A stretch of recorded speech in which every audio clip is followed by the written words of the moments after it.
Grabe. Andito na nga ako guys sa lighthouse. Ay, view. Andito na kami. Kailangan makarating na kami dito. Yay! Ang ganda! Ayan guys, so puno to. Mga water lily dami. Yan. Tulo na nga ito guys. Ito ay naaakyat. Kasi nga ito nga mataas ang tubig. Hindi mo maakyat. Kasi naaakyat ito mga idol. Kasi lang hindi mo maakyat. Ayan oh. So nakakatakot nang lumapit doon kasi puro tubig. Kasi baka hindi natin mamalayan eh.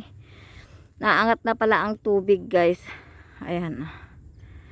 Grabe, ito pala yun. Unexpected, akala ko